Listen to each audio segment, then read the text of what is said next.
Hi, everyone. Thanks for logging in and being with us today. It's evening down here in Australia, so wherever you are, welcome and thanks for joining us for the webinar on the Masters of Criminology that we run here at Macquarie University. So thanks for being here with us. My name is Rolando Ochoa. I am a lecturer here at the Department of Security Studies and Criminology in the Faculty of Arts. I convene some of the courses in the Masters of Criminology, as well as some undergraduate courses as well. A little bit about myself. I have a background in sociology. I have a PhD from Oxford in sociology, and I've been working on issues of crime and all sorts of illegal activities for a good 15 years now. So anyway, very happy to have you guys here.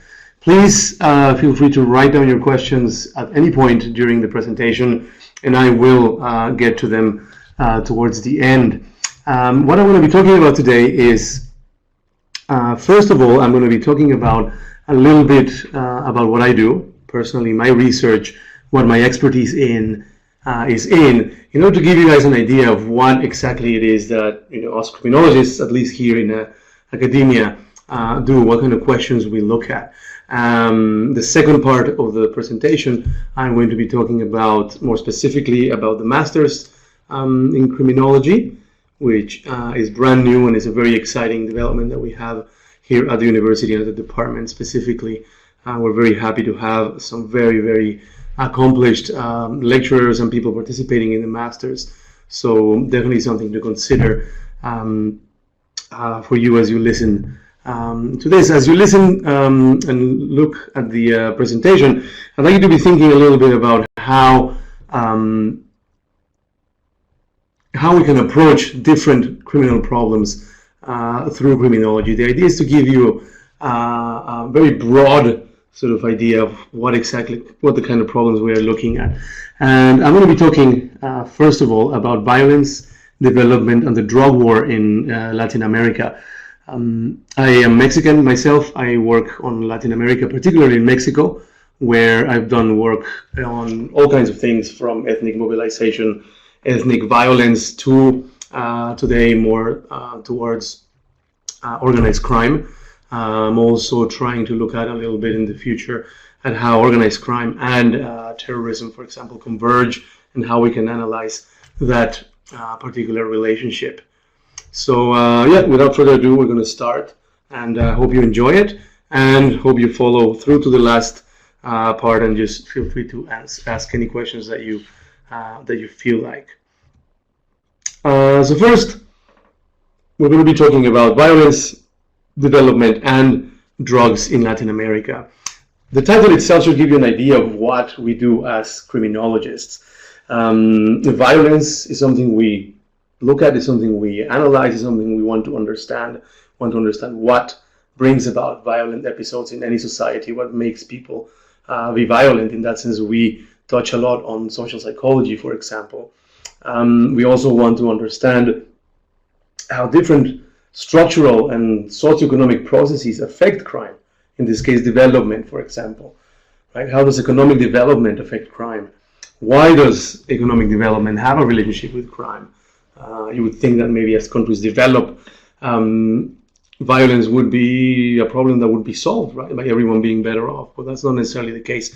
So we as criminologists look at how those big structural, institutional factors affect crime. The drug war also tells us about another focus that we have, for example, drug trafficking, drug cartels, and how we, as whether we're academics or practitioners, policymakers, etc., how we can tackle those huge challenges that we have from organized crime, particularly in this day and age where, as we are doing right here, the communication technologies, transport technologies are making our lives richer, our lives easier, but also in terms of the commission of crimes, for example, they are opening a lot of doors for criminal enterprises to operate and, in fact, thrive. If we look at, for example, crypto markets. So anyway, in Latin America, we look at regions, we look at different countries, we look at comparative work between different regions to see how we can draw lessons from certain regions in our work as criminologists, as practitioners, policymakers, etc., etc. So a little bit of context about the issue of violence in Latin America. We are looking at a region that has a very long history of violence. We are looking at a region that has a history of authoritarianism, of military dictatorships, a region with a history of very tragic history of repression, of high levels of violence, which to a certain extent many analysts thought would give way as the region democratized to a certain kind of peace. That hasn't necessarily happened. The Latin American region, unfortunately, remains one of the most violent regions in the world, if not the most violent region in the world, as seen as an overall region. The region struggles consistently to this day with massive issues of corruption, human rights violations, crime, and also we have found in the region that reforming many of the institutions that are supposed to take care of people there, like the police, for example, can be very difficult. Just to give you an idea of what we're talking about, the region concentrates only about 8%, 8 to 10% of the world's entire population. However, that same region concentrates about 30% of the world's homicides. So just chew on that for a second. It's a pretty shocking figure that we're looking at. So that is kind of the context of the region. Obviously, you know, from region to region, within that region, from country to country, there will be many different differences, many different processes, etc., etc. Obviously, in a place like this, it's impossible to look at the entire rich tapestry that the region is. So obviously, this is going to be some generalization being done by me here. I'm running that risk at the moment, but just to give you an idea of more or less what is happening there. Exactly how violent is Latin America, going back to the levels of violence. Again, the region can boast, or I guess not boast, about having 13 of the top 20 countries with the highest homicide rates. That tells us a lot.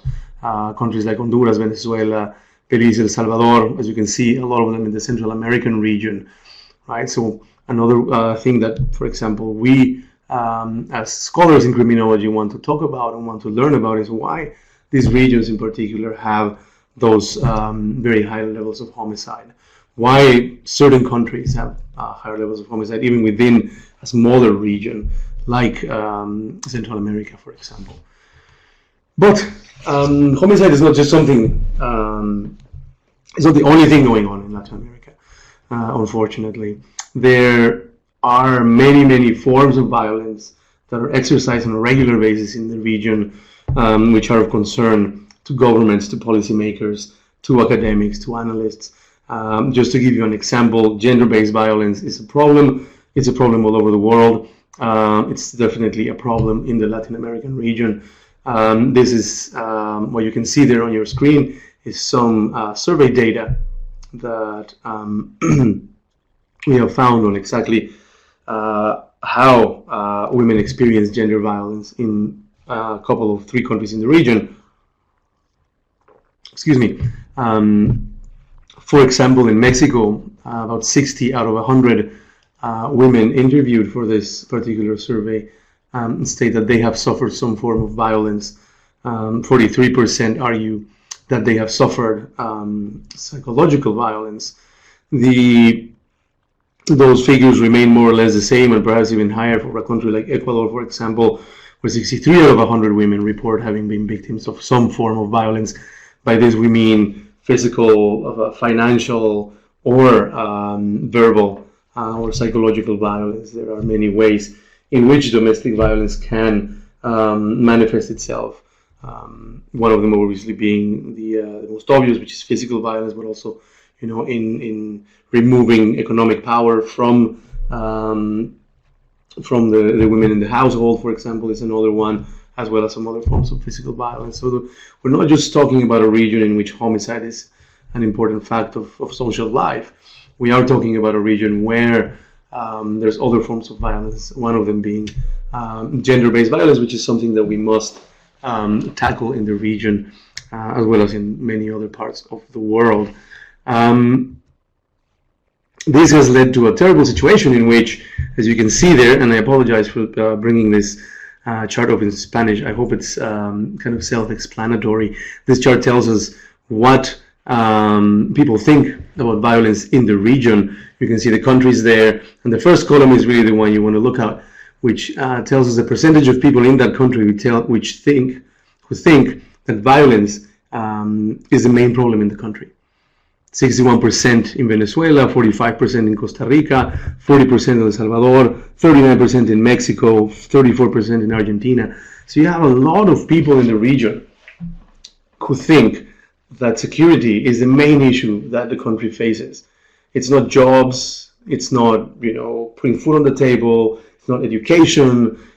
It's basically the simple fact of being able to live your life in safety without people taking or destroying your property or your physical integrity. So this tells us a lot about the situation in the region and how serious violence has become as a problem there. And obviously, this is something that should concern a lot of politicians and governments there, which unfortunately sometimes it's not the case. But we have the data now to show us exactly what the situation is like there.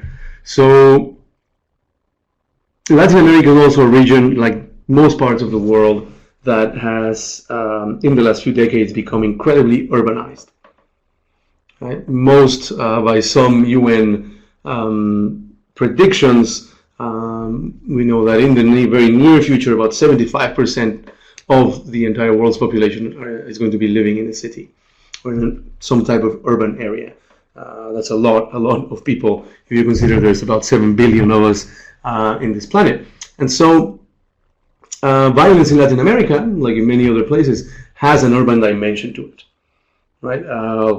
Give $10 to who can guess which of those cities there is Mexico City, my hometown, the city of Caracas, the capital of Venezuela, Rio de Janeiro in Brazil, and Tegucigalpa in Honduras. The one that looks like the sort of wavy kind of thing is Mexico City. But you can get an idea of just how many people live there.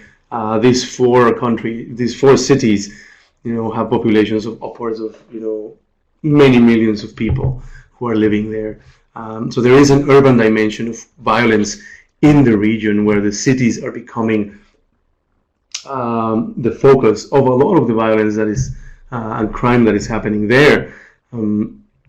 According to these figures that I'm showing you here, the 50 most violent cities in the world, basically the top 10 are situated in Latin America.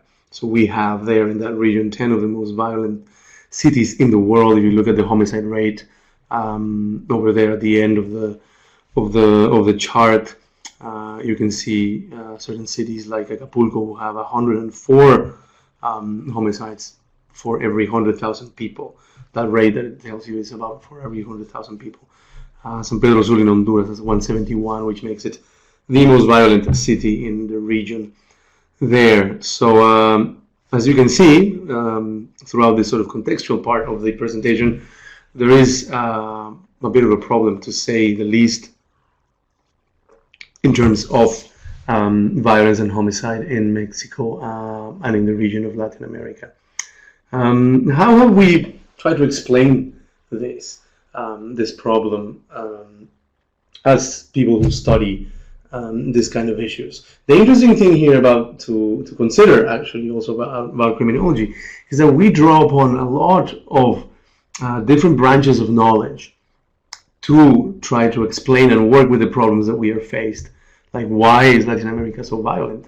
Would be a very basic question coming out from this presentation.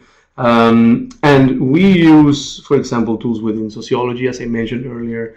I'm in fact trained in sociology. We use tools from social psychology, sociology, as I mentioned before, anthropology, economics. We use a whole range of tools and theories to try to explain why this happens. So you won't find, like most of social sciences, you're rarely going to find a big explanation that explains why everything happens. This kind of theory of everything. I personally believe that we as social scientists have to try to find the most elegant solution to the problems that we are faced, without having so much regard as trying to find something that explains everything that there is to explain. So one of the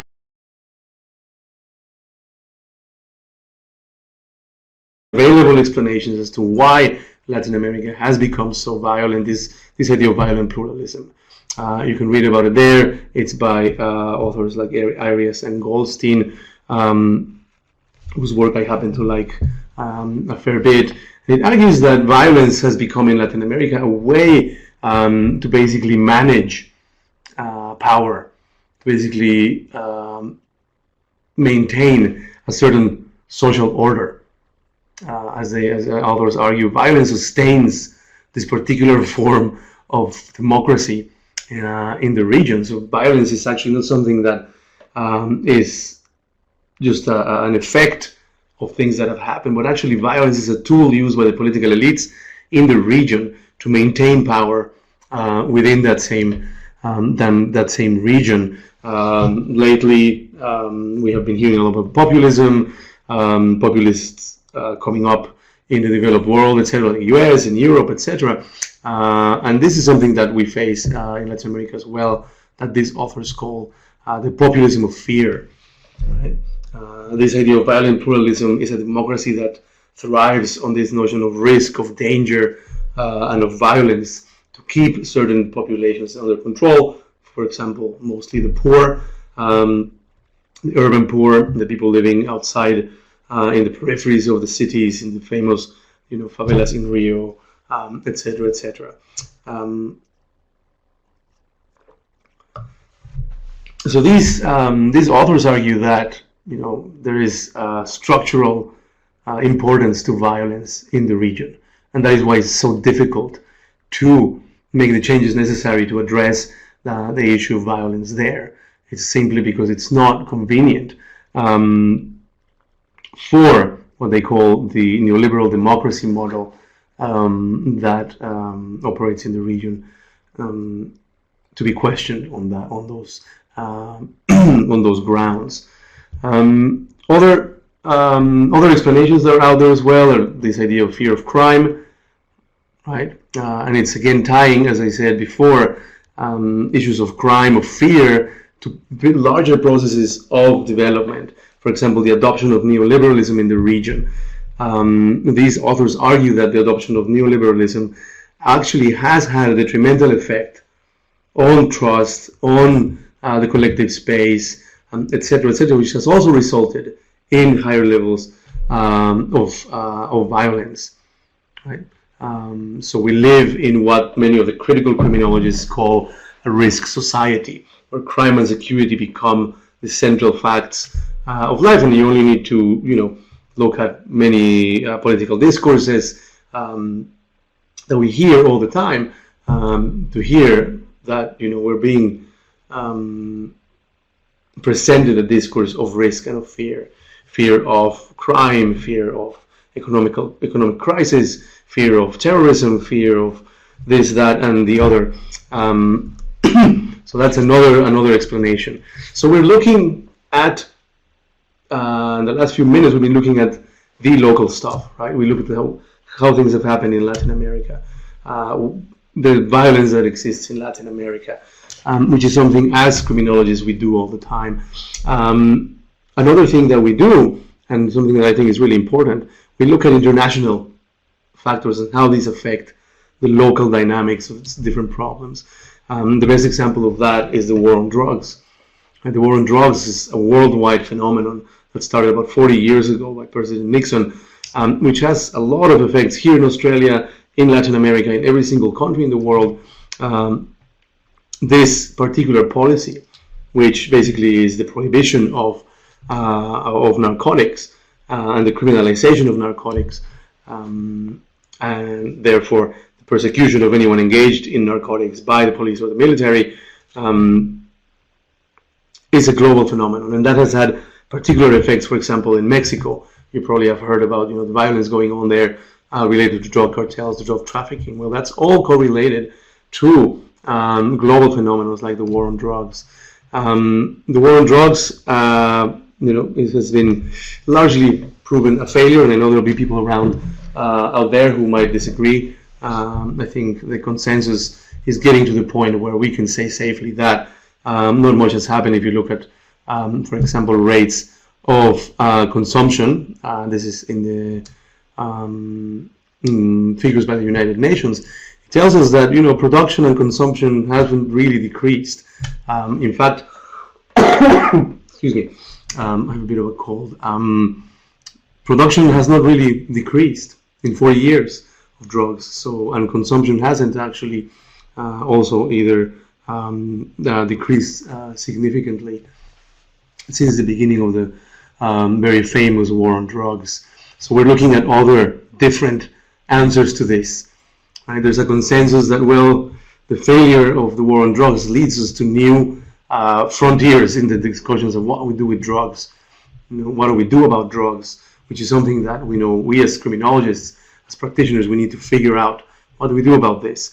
Can we move from a punitive, meaning throw people in jail model, to a preventive model, to a public health model that treats drugs as a public health problem, much like we treat alcohol and tobacco, for example. There's been now more and more experiments in decriminalization, for example, in trying to recognize many times that users are not necessarily always criminals. Right? This has had an effect in that in many countries, like the US, for example, you have jails that are packed with drug users, right? Who are not necessarily criminal, engaging in any other criminal behavior. So there are things that are changing there fairly quickly. The war on drugs has very particular effects, not only in consuming countries, meaning there's drugs available and people are not having access to rehabilitation or health services, but also in the case of particularly in Mexico here, for example, as I mentioned, you may have heard, the sort of official Mexican war on drugs started around 2006, and so far the results have been atrocious. The results have been that there's over 100,000 people dead in Mexico since 2006. It must be up to about 150 by now. There's over 20,000 people missing. There's been a heavy militarization of drug policy, which has led in many cases to human rights abuses, etc., and a rise in all other crimes. So you see an explosion of crime from the day the war on drugs is declared in Mexico in 2006 by the then president. So there has been this kind of subversion of democracy by the sheer fact of the force of the violence of the war on drugs in Mexico. So I don't know if you can see how we can try to weave, as people trying to understand criminal processes, we're trying to weave sort of the local to the international and bringing it back to the local again. And that is a huge challenge, particularly for people who work on crimes like organized crime, drugs, trafficking, etc., which have a global context to them. It's a very, very challenging thing. Drugs, I'm going to skip through this fast. Drugs have a lot of resources. It's a big black market that is completely out of the control of the government.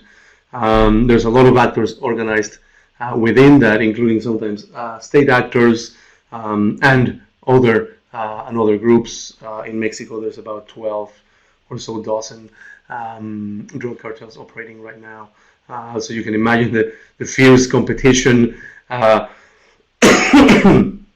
Mexico has been looking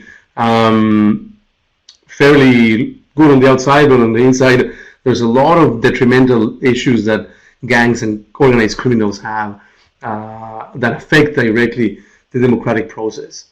And we live in a global world, globalized world, where you want to have countries that are stable internally as well as externally. And organized crime has a habit of really attacking the central nervous system, if you will, of democratic institutions. So to conclude now, and to move into the master's part, we live in a region in Mexico and in Latin America where violence and development are intricately related, right? We have, as I mentioned before, this very pronounced socioeconomic process of development, economic development, and that has had an impact on violence.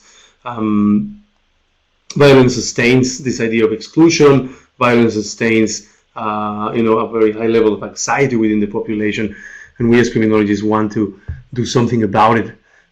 Now, how do we tackle this? Going to the master's in criminology, there's a lot of questions that you can ask of a criminologist. What do we do with organized crime? What is organized crime? There's a debate on what exactly is organized crime. Is organized crime an activity that people do, or is it a group of people doing something else? For example, another questions on cybercrime or the effects of corruption. Who decides what's a crime? Right? Why do people decide what is a crime? We don't ask ourselves on a regular basis those questions, but that's kind of what we do as criminologists. How are terrorism and organized crime linked, for example? What is going to be Australia's security agenda in 10, 5 next year? What do we do about domestic violence? How can we approach the ICE epidemic that we hear about all the time? All of this, and any other questions that you guys can come up with, we can address within the context of criminology. There's a huge variation. We look at topics like criminal justice, policing, corrections, right?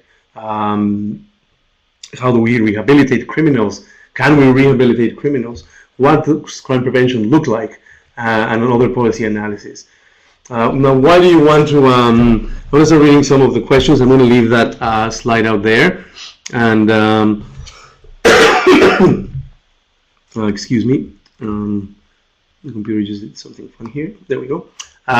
So there's a number of questions here that I'd like to address while I leave that slide for you guys to answer. I'm just going to go in order here. Melanie is asking, what type of careers have Macquarie criminology graduates moved into, and who employs criminology graduates? That's a really good question, because obviously you want to know what you can do after you come out of a program such as the Masters in Criminology. We happen to have at Macquarie some pretty good contacts in all kinds of industries, all sorts of walks of life. Criminologists can find employment in the most diverse settings. For one, you can be an academic if that's your cup of tea. But you can also work in government, many areas of government. Almost these days, almost any area of government will require the services of someone who knows about these things.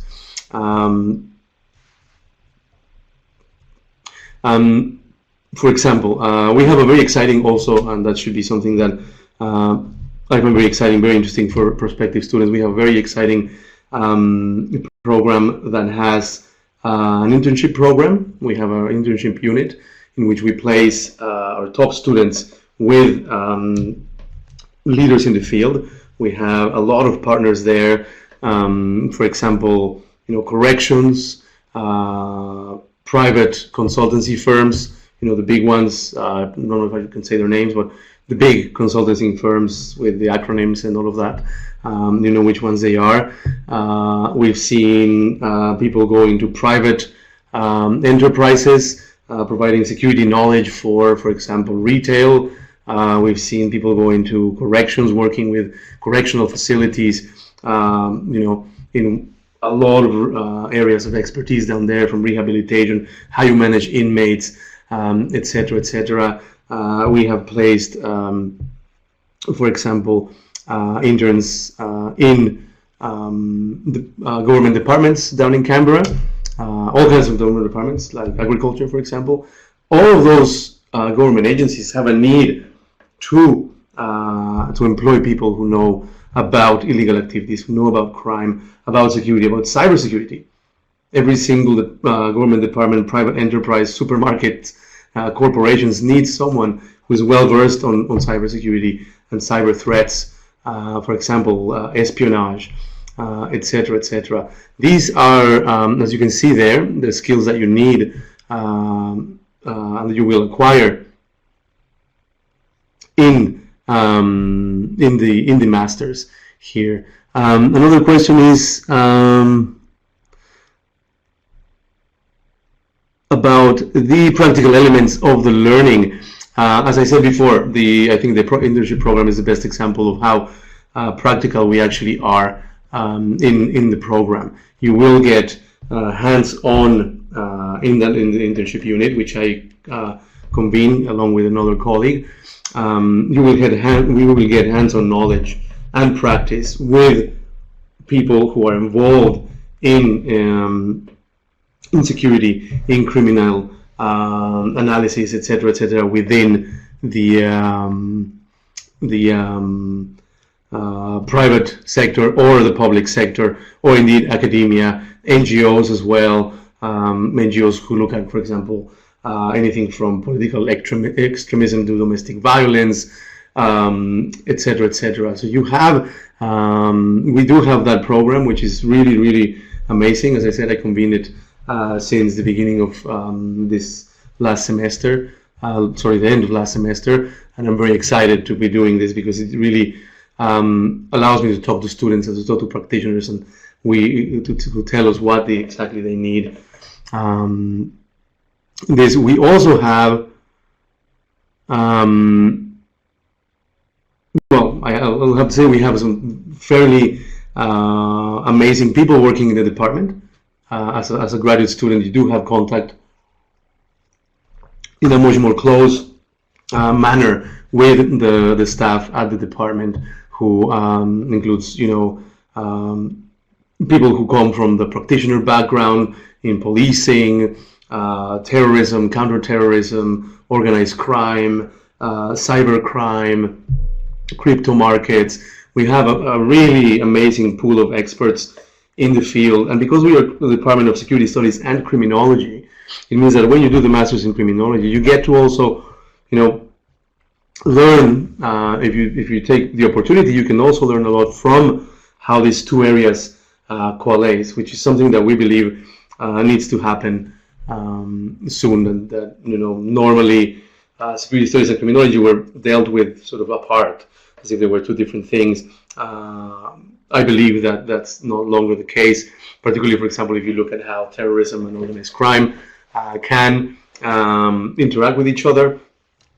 That's something that we think is important. So there's a lot of practical issues there. Macquarie, because we're in Sydney, we also have a lot of contact with business, and there's careers nights that happen here. So you have a chance to network with people in industry, which might be a benefit for your future prospects in a career in a related field.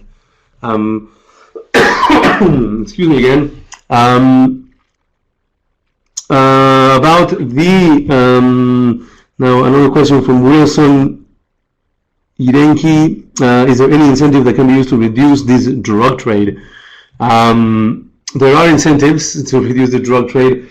I think from what I mentioned before, one of the things that we are talking about from the academic perspective, but also many practitioners and political figures all over the world are talking about trying to approach drugs in a different way, mostly through decriminalizing certain types of drugs, eventually perhaps legalizing certain types of drugs, trying to control those markets as well, but also changing the way we approach the drug trade from a punitive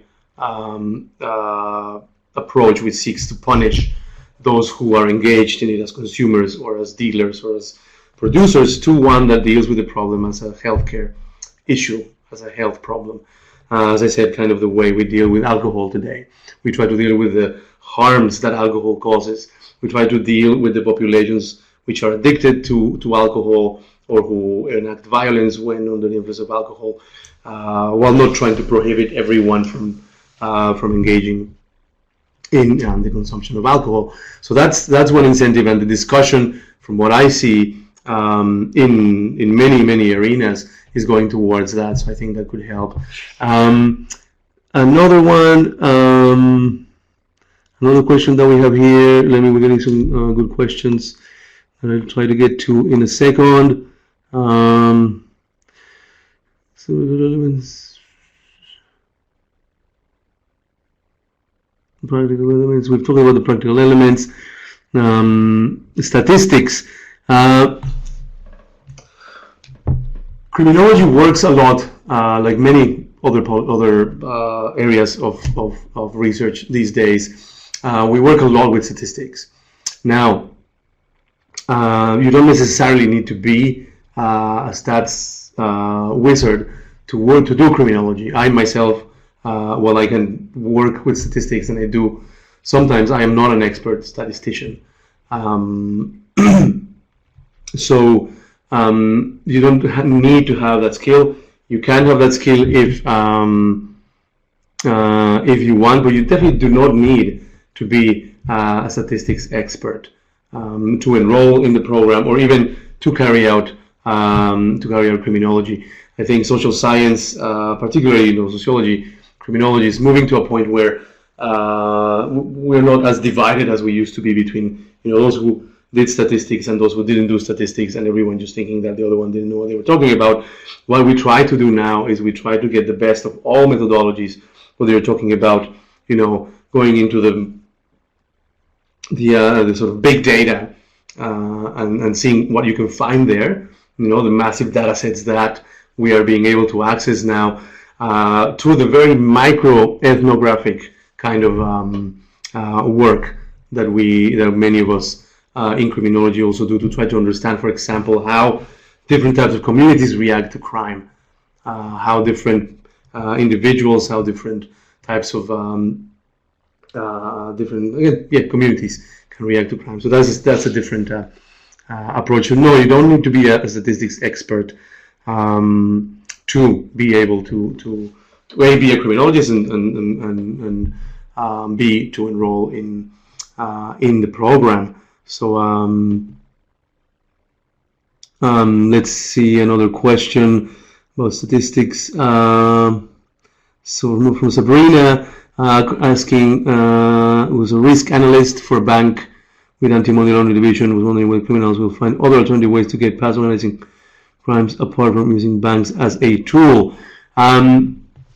That's actually a very good question. Obviously, banks, financial institutions have an incredibly important interest in trying to control, as you mentioned very pointedly, trying to control the banks and institutions being used by criminals to launder money. This is something that keeps happening. But obviously, banks make the best effort they can always to try to minimize that. Crypto markets, cryptocurrencies, for example, are kind of a new frontier. And we just had a seminar by one of my colleagues, Dr. James Martin, who works on this kind of things, who also happens to teach into the masters and convenes the masters with me. He was mentioning that cryptocurrencies like Bitcoin, for example, offer criminals a very ample sort of set or scenario or a context to launder money, for example, to move money around. Crypto markets, as he mentioned in the seminar I mentioned before, are used to sell and move illegal goods. It's a growing industry. So I do think that criminals, not just organized criminals, but a lot of other criminals, will also start and have begun to use cryptocurrencies, crypto markets, things within the dark net, as it's called, tools within the dark net to carry out their illicit trades, illicit movements of goods, and buying and purchasing different goods and services from illegal markets there, like the Silk Road, for example, which was recently closed down by law enforcement. But that is definitely a challenge, and that is something that we at the program here take very seriously, because we know that that's where the future of criminology is also going, towards the virtual currencies, virtual markets where illicit activity is going to be taking place. We have people who research that, who teach that. We have some very, very good academics working on cybercrime and cryptocurrencies that who are also teaching into the masters.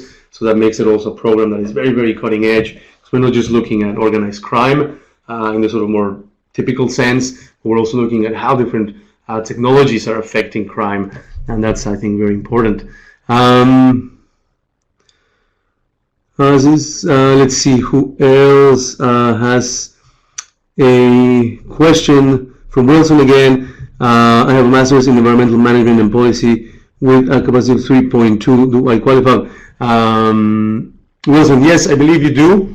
Yeah, for whatever reason, if we're kind of running out of time a little bit, if you have any questions, please send an email to the postgraduate colleagues who will be very, very happy to answer any questions. The email is postgraduate@mq.edu.au. If you have any questions, I'm just saying that because we might be running out of time in a couple of minutes, so we need to kind of wrap this up.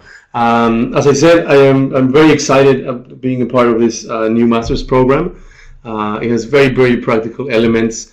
We take a lot of care into that to give students the most practical, but also theoretically strong student experience that we can. So I think I'll leave you with that. I believe there's a little questionnaire which we would really appreciate if you answered at the end there. I'd really like to thank everyone who showed up for your good questions as well. I hope you enjoyed it. I enjoyed it. It's fun. Talking to a camera is not something I do very often, but it's entertaining. So yeah, I hope you'll find it interesting. You can find my name online on the Macquarie University site. If you also have any questions about the program, shoot me a line. I'm always available.